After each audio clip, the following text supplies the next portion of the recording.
He has been away for 46 years, 25 of them spent in Canada, while the other 21 have been spent in the United States. Meet 67-year-old Timothy Majanja Lukalia. When we arrived for the interview, we found him living in squalor in a poor Atlanta neighborhood. What would you say it's like here in America? You wasn't in Africa too long. Yeah, I was born there as like a baby and came here when I was about 2 years old. How did you become homeless? I got involved with a Jamaican woman, and I'm not blaming her because I'm an adult. But one thing led to the other. She fell pregnant, and we were going to get married. 2 weeks before the wedding, the mother came from nowhere and said no over her dead body. Tí wọ́n tọ́jú àwọn ọmọ mẹ́ta. Ọmọ mẹ́ta. Aago mẹ́wàá ni ó sì tó dé. Lálẹ́ tó bá ti lọ láago márùn. He has been away for 46 years, 25 of them spent in Canada, while the other 21 have been spent in the United States. My name is Majanja Walukalia from Kakamega, Lupao Market. Meet 67-year-old Timothy Majanja Lukalia. A few days earlier, he had sought to speak to the Kenyan media, saying he was in a predicament. When we arrived for the interview, we found him living in squalor in a poor Atlanta neighborhood. And so we asked him what the issue was. I cannot travel nowhere. I'm stuck here. No. In his heyday, Majanja was one of the few Kenyans who seemed to have made it in Canada. He was a common figure in the state of Alberta.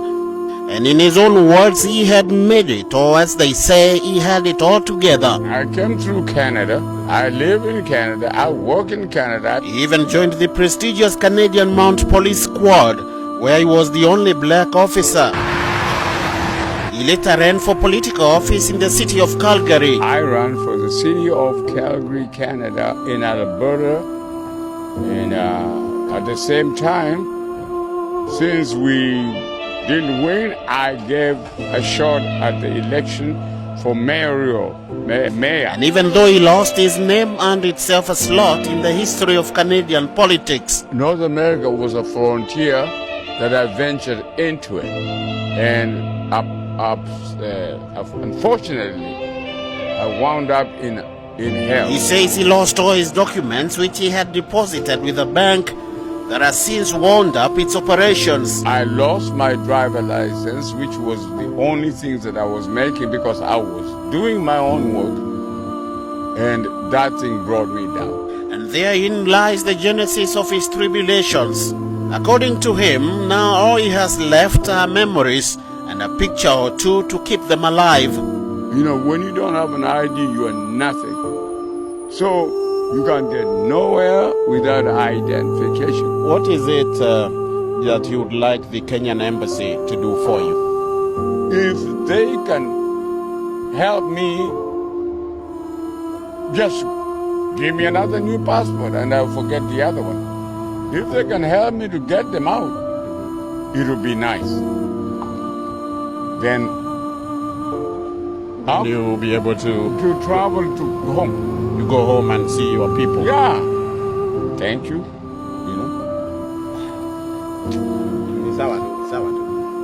Now an obvious pale shadow of his former self, Majanja says he has not lost hope of visiting his relatives, one of whom he claims is a high court judge. I thought I was strong enough, but it's coming to a point where I need help. Now off camera, the man tells me that should he be granted his wish, he would hop onto the next plane to Nairobi.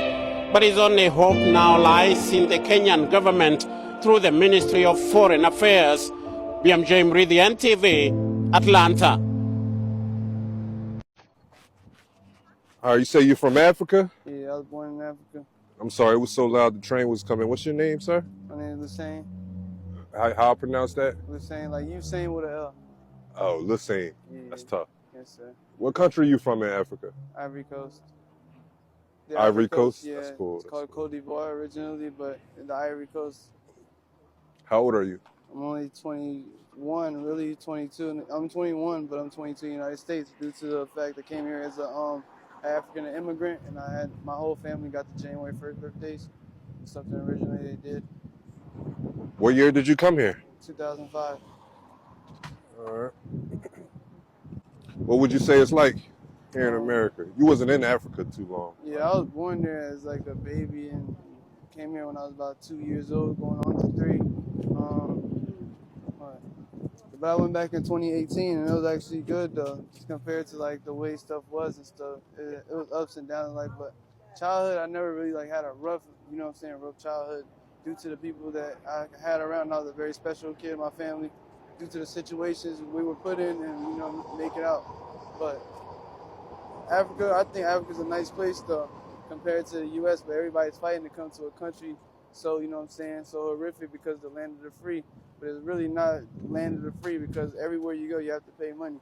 So if you can be in Africa and you hustle, you make your money, then it's a difference than being in America and you still don't have no money. So you're better off just staying where you come from. The currency is definitely different values, you know, but everybody comes here because of more opportunities and bigger chances. That's right, Lassane. How did you become homeless? I got involved with a Jamaican woman, and I'm not blaming her because I'm an adult. But one thing led to the other. She fell pregnant, and we were going to get married. 2 weeks before the wedding, the mother came from nowhere and said no over her dead body. Found out at the end that it was because the younger sister of my former fiancé was ditched by a Nigerian man after he got his indefinite. And she believes that every African is the same, and I'm going to do the same to the elder sister. And I exhausted almost all my money. Money I was supposed to invest for cars, as I normally do. I overstayed my 6 months, advised to destroy all my documents, because if I get found out, I could get deported back to Ghana.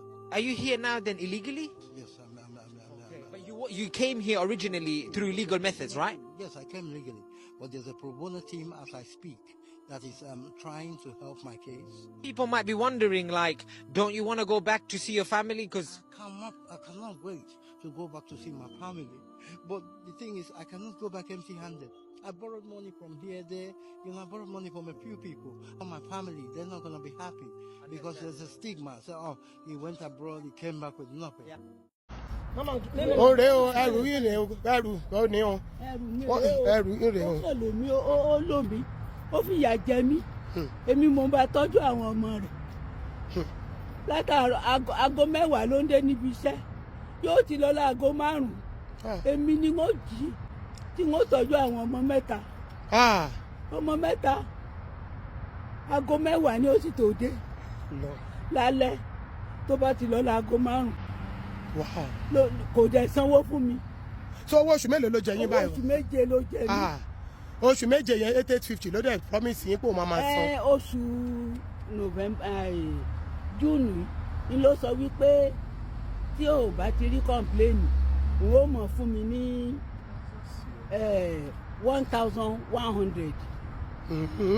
So àti 1,000 tó bó ṣe kú ẹrù yín lé ní báyìí àti $100 àti $50 kò fún yín ní kankan. Wọ́n á ní kó fún mi ní owó bí ò tiẹ̀ san yòókù kó fún mi lówó oṣù tó parí yìí. Ó yẹ kó fún yín lówó, ó yẹ kó fún yín lówó torí pé eléyìí kàn lò yín ni because ó gbéyàn wá ó ní ó gbé kí ni nǹkan tẹ́ tún wá. My bag. Ṣé handbag yín? Handbag mi o. Ẹ sọ fún wọn handbag wọ́n ní.